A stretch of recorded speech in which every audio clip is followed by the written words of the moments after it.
नर्मदे हर। तो आज है यात्रा का 7वां दिन और कुछ इस प्रकार मैया के तट के किनारे किनारे होते हुए हम आगे की ओर बढ़ रहे हैं। और इधर भाई खेती बहुत सुंदर तरीके से इधर खेती कर रहे हैं। सारे खेती स्प्रिंकलर द्वारा किया जाता है। अगर आज हम स्प्रिंकलर में सिंचाई करेंगे तो 15 दिन बाद फिर सिंचाई की ज़रूरत पड़ती है। और इसमें आप देख सकते हैं सारे मटर के खेत हैं। मैया के तट किनारे किनारे जा रहे हैं और मैया इधर सारे में लगे हुए ना। आज से ठीक 2 महीने के बाद पूरा खूबसूरत हरियाली दिखने को मिलेगी। नर्मदे हर महाराज जी। तो आज के परिक्रमा मार्ग में आज अनुभवी परिक्रमावासी के साथ परिक्रमा करने का सौभाग्य प्राप्त हो रहा है। नर्मदे आराम किया जाएगा क्या? हाँ हाँ तो वो ले लो। हाँ हाँ। अरे नहीं एक एक करके आप ले लो ले पकड़ो। अरे पकड़ो और पकड़ो और पकड़ो। हाँ हो गया। अरे और पकड़ो और पकड़ो। हाँ खा ले एक एक करके।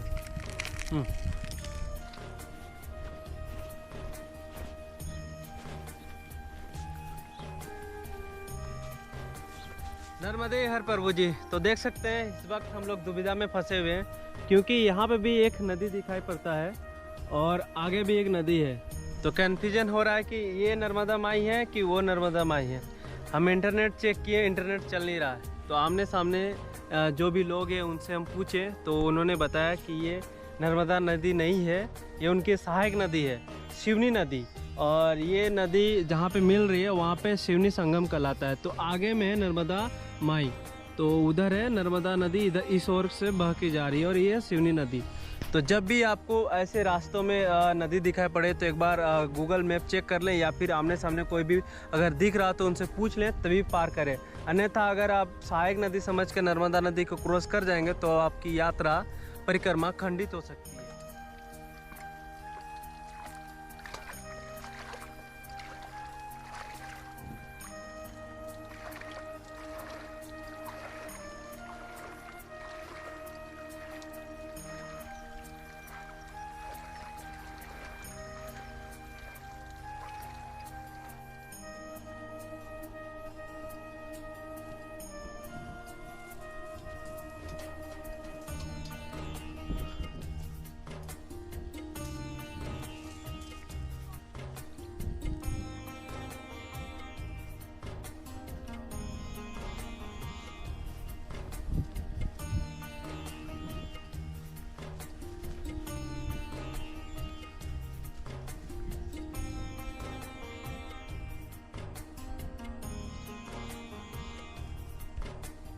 माँ नर्मदा से जुड़ी हुई कुछ बातें। माँ नर्मदा मैकाल पर्वत से निकलकर खंभात की खाड़ी में समा जाती है और ये 3 राज्य से होकर गुजरती है। पहला मध्य प्रदेश और दूसरा महाराष्ट्र और तीसरा गुजरात और उसके बाद सीधे अरब सागर में मिल जाती है।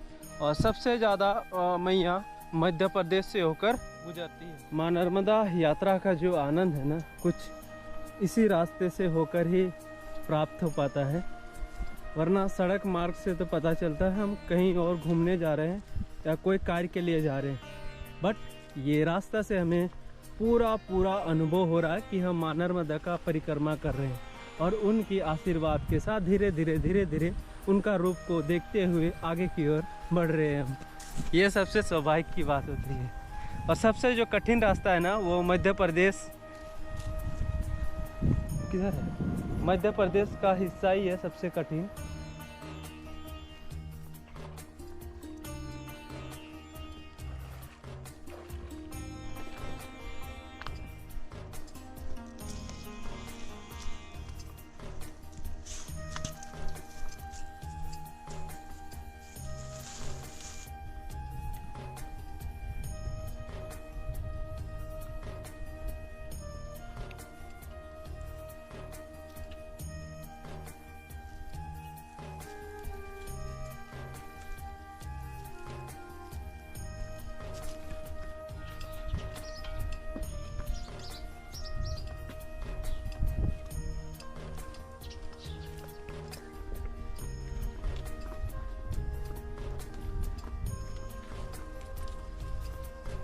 मतलब उसको माला। हाँ, ये जो मैया का नाम लेते हैं ना, तो इसको माला जैसे गिनते हैं। तो इसी प्रकार अभी इलेक्ट्रॉनिक वाला आया है, तो इसमें जय बार मैया का नाम लेंगे उतना काउंटिंग करके बताता है कि आपने कितना बार मैया का नाम लिया। तो मेरा यहाँ पे 13,433 बार हमने मैया का नाम लिया अभी तक, तो वो दिखाता है। 13,000 कैसे हो गया तेरा? 13,000 हो गया मैया का। शुरुआत से ही। नर्मदा मैया, बस आपका दर्शन इसी तरह से होता रहे हमें, तभी आनंद आता है मैया, वरना तो आनंद नहीं आता है। कभी मार्ग इनका ना थोड़ा सा दूर चला जाता है, तो इनको देख नहीं पाते मैया को, तो अच्छा नहीं लगता। जब भी माँ को देखते हुए जाते तो अच्छा लगता है। अब देखिए माँ का थोड़ा बड़ा रूप देख रहा है ना, धीरे धीरे और भी माँ का बड़ा रूप दिखते जाएगा।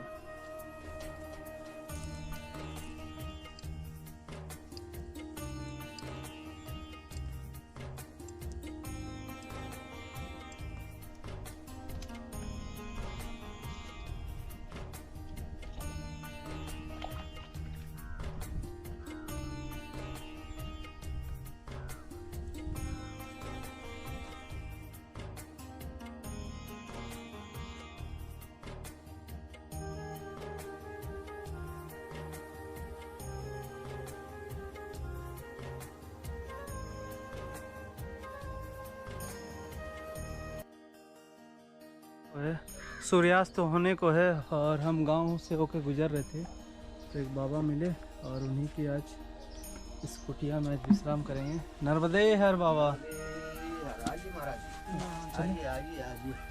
ये कुछ इस प्रकार कुटिया है बाबा का। नर्मदे होवे जय जयकार, है तेरे आधार नर्मदे, है तेरे आधार। रेवा कुंड की शोभा न्यारी, जहाँ स्नान करे नर नारी। छटा अनूठी निर्मल वारी, चंदू फाटक द्वार। है तेरे आधार नर्मदे, है तेरे आधार।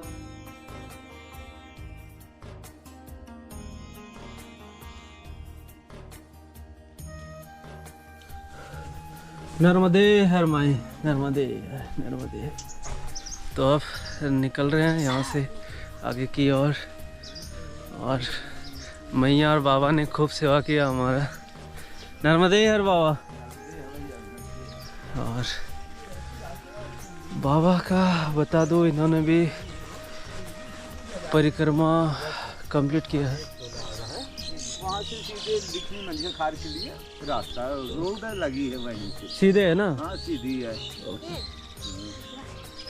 चल नर्मदे नर्मदे नर्मदे।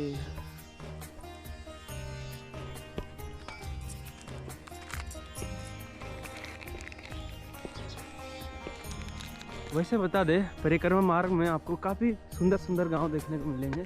ये देख सकते हैं, सुंदर सुंदर गांव है। हम आगे की ओर जा रहे हैं शोभापुर के लिए। शोभापुर। इस बस्ती से निकलने के बाद हम शोभापुर होते हुए आगे चंदन घाट की ओर प्रस्थान करेंगे। काफ़ी दूर है ना चंदन? कितना 5-6 चंदन घाट लगभग कुछ बाबा जी तो बता रहे थे 15 किलोमीटर है। कोई 6 बता रहा था, तो एग्जैक्ट हमें भी नहीं हम पता। लोगों के पास में नहीं है। पहुंचने के बाद ही पता चलेगा। पहुंचने के बाद ही पता चलेगा कि हम लोग किस समय तक पहुंच पाते हैं। नर्मदे यार, नर्मदे यार।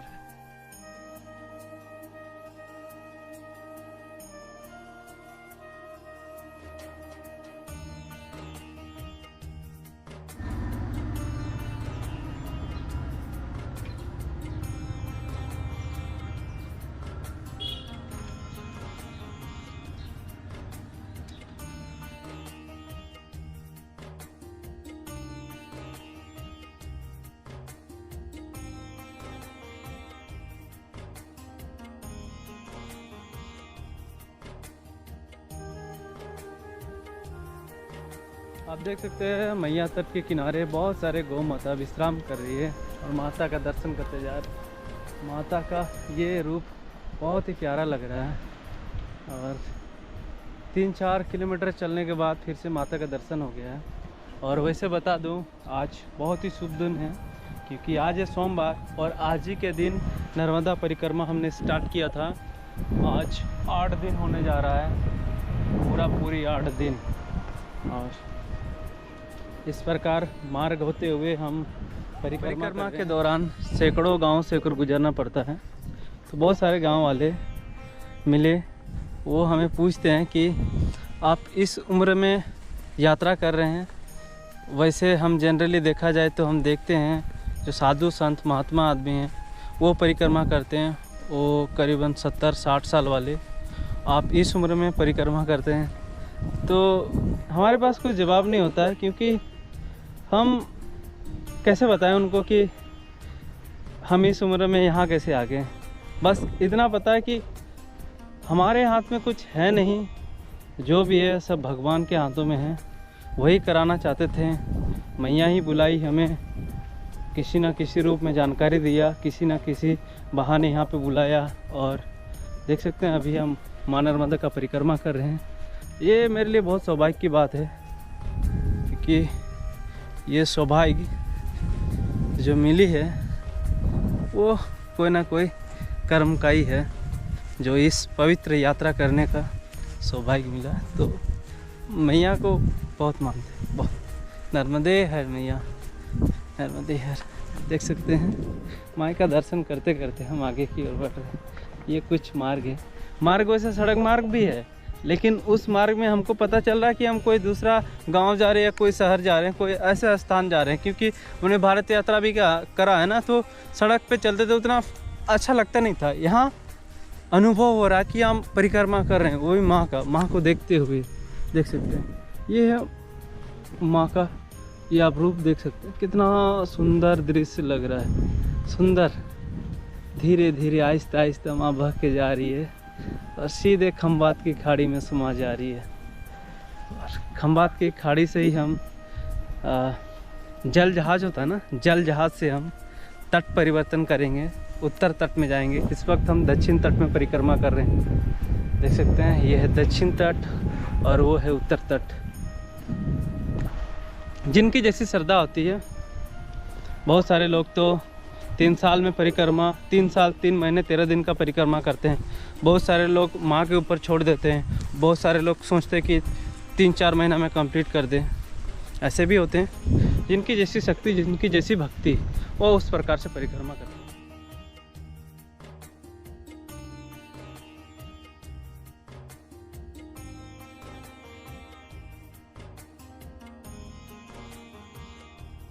अभी हम लोग पहुंच गए हैं चित्रार नदी पे। और जब भी कोई नदी मिलता है तो हम लोग पहले क्रॉस चेक कर लेते हैं कि ये कौन सा नदी है, उसके बाद ही पार करते हैं। पहले तो हम जो आमने सामने कोई दिख की जाए उससे पहले पूछ लेते हैं, वो बोलता है कि हाँ ये नदी है। फिर उसके बाद हम लोग, अगर कोई ना दिखे तो हम लोग गूगल मैप का सहारा लेते हैं। और ये देखते हैं ये भी आगे चित्रार संगम है, वहाँ पे माई पे मिल जा रही है। कुछ इसका भी नज़ारा इस प्रकार है, एकदम सुंदर है। इधर का ज़्यादातर नदी ना भाई खूबसूरत है वाकई।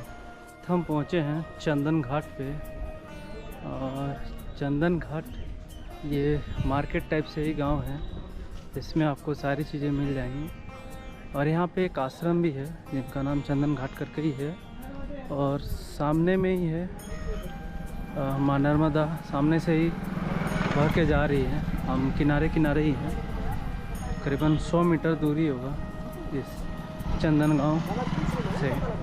और इसी मार्ग से और आगे की ओर जा रहे हैं। थोड़ा सा सड़क मार्ग ना कठिन रहता है, ये छोटे छोटे पत्थर के कारण ना पैर में अच्छे से चुभ जाते हैं और लगता है थोड़ा सा, हाँ एकदम बॉडी ना वाइब्रेट। ये आप देख सकते हैं, ये है चंदन घाट का खूबसूरत नज़ारा।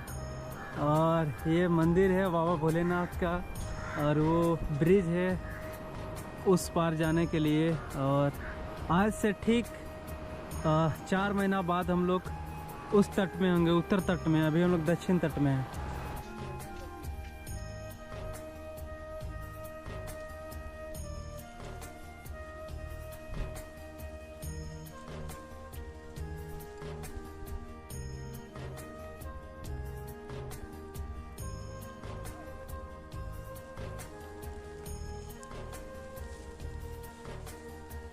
हम पिछले 8 दिनों से नर्मदा नदी में स्नान कर रहे हैं और माई का ही जल पी रहे हैं, और इस पे भी अभी माई का ही है जल। तो ये सौभाग्य की बात है भाई, बहुत सौभाग्य की बात। नर्मदे हर।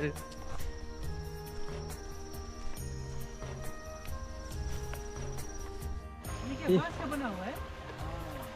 ये क्या बना है? तो ये मछली इसी में जमा होता है क्या? तो देख सकते हैं नर्मदा नदी के सामने बाबा मछली पकड़ रहे हैं। रोज पकड़ते हैं क्या बाबा? कभी कभार। कभी कभार। कितना पकड़ लेते हैं? 1-2 केजी? आधा किलो। तो देख सकते हैं इस प्रकार मैया तट के किनारे मछली पकड़ते हैं खुद के लिए। और देख सकते हैं ये पीपल का पेड़ है और यहाँ पे एक आश्रम है। चलते हैं आश्रम में, देखते हैं कोई है कि नहीं है। तो आज यहीं पे विश्राम कर लेंगे क्योंकि सूर्य ढलने वाला है। नर्मदे हर। बाबा नर्मदे हर।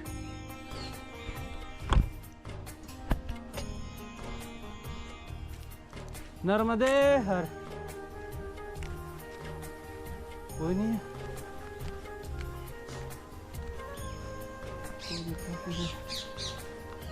लोग है, चाबी लोग। अरे कोई नहीं है, आगे चले चले। अब आगे क्यों निकलना पड़ेगा, कोई है नहीं, इंतजार करना सही नहीं है। ये जो पीछे वाला आश्रम देख रहे हैं वहाँ पे कुछ हो नहीं पाया क्योंकि उस आश्रम में जो बाबा रहते हैं वो कहीं गए हुए हैं। अब हमें नहीं पता कि आज गए हैं कि कब गए हैं, फिर आएंगे कि नहीं आएंगे। तो इसलिए हम लोग वहाँ से निकल गए हैं। यहाँ से करीबन 2 किलोमीटर आगे गांव है और सूर्य लगभग सूर्यास्त हो ही गया है। हमें समझ में नहीं आ रहा कि ये जगह में हम कहाँ रुके हैं। और जैसे रात हो जाता ना, यहाँ पे बहुत ही ज़्यादा ठंड लगता है जिसको बर्दाश्त करना भाई हमारा बस में नहीं होता है। तो हम कोशिश कर रहे हैं कोई एक घर मिल जाए, छोटा सा गांव मिल जाए, वहाँ पे हम रुक सकें। यात्रा में कुछ इस प्रकार भी चुनौतियाँ आती है। होता है ना कि हम जो दिखाते हैं वो मेरी अच्छे मोमेंट रहते हैं, लेकिन कभी कभी बुरे मोमेंट हम कैप्चर नहीं कर पाते। तो एक वीडियो कितने मिनट की होती है? वही 20 मिनट। तो उसमें हम अपने 20 मिनट ही दिखा पा रहे हैं ना। बाद बाकी का जितना भी मिनट है, घंटा है, वो हार्ड वर्किंग रहता है, काफ़ी मेहनत करना पड़ता है। नर्मदे हर माई। एक माई दिखी है हमें, पता नहीं, पूछते हैं। नर्मदे हर। नर्मदे हर माई। कोई जवाब नहीं आ रहा, पता नहीं क्या समझ रहे हैं हमें। वो पूछने वाले थे कि आगे में कोई गांव वगैरह है क्या, तो हम जाते। कोई जवाब ही नहीं। अब इसी रास्ते के सारे आगे की ओर बढ़ना पड़ेगा हमें, जब तक कोई स्थान ना मिल जाए हमें रुकने के लिए। आ जाइए बाबा महाराज जी, जल्दी तेजी करें। नर्मदे हर, नर्मदे हर बोला जाता है जब भी प्रॉब्लम हो ना, तो नर्मदे हर बस बोलते जाएं, आपका सारा प्रॉब्लम माई सॉल्व कर लेगी। तो बस यहीं से हम नर्मदे हर, नर्मदे। इधर कितना दूर पड़ेगा हमें कोई गांव या कोई आश्रम नेक्स्ट इस नदी किनारे?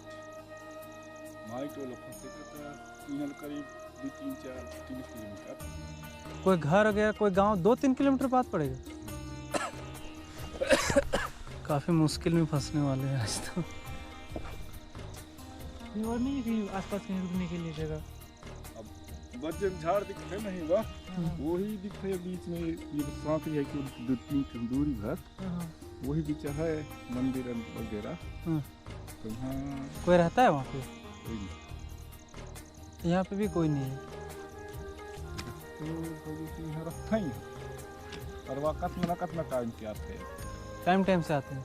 लेकिन दूरी भर से सवेरे जाऊँ मैं, सीतापुर भेंट रहा हूँ डिंडोरी जाते तो आप आएंगे नहीं आएंगे कोई गारंटी नहीं।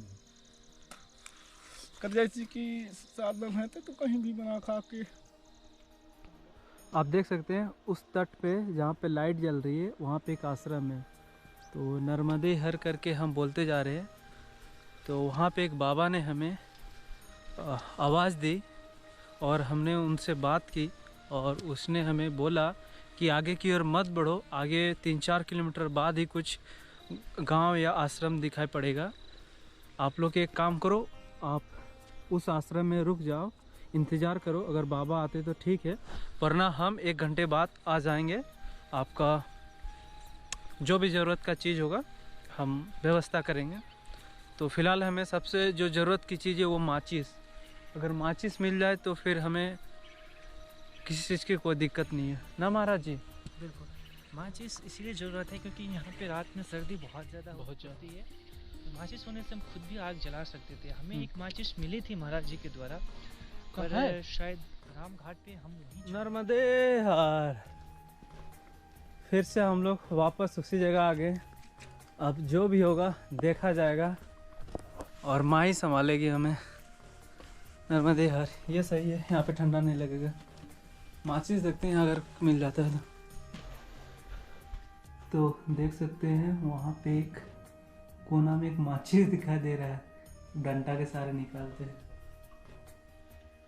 चावल, दाल, मसाला, हाँ मसाला और राम रस। ओके। हाँ जी, आप तो देख सकते हैं मैया का करिश्मा, जी गुरुदेव। मैया ने भेज दिया। जी आपको जी। हमने कहा था ना, इस परिक्रमा में मैया हमारे पल पल साथ हैं। गुरुदेव ने फ़ोन लगाया, जो आश्रम में रहते थे, उन्होंने फ़ोन उठा के बोला कि आज नहीं आ पाएंगे। तो फिर महाराज जी ने उनके घर से ये कुछ भोजन बनाने के लिए कुछ सामग्री लाए। एंड नर्मदे हर, नर्मदे हर। दीजिए महाराज जी।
राम रस डाल दिए आपने।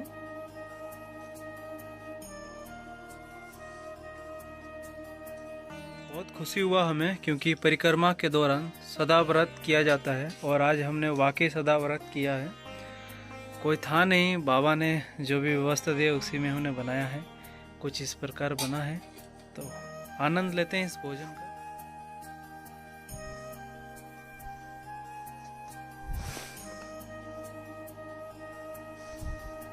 नर्मदे हर।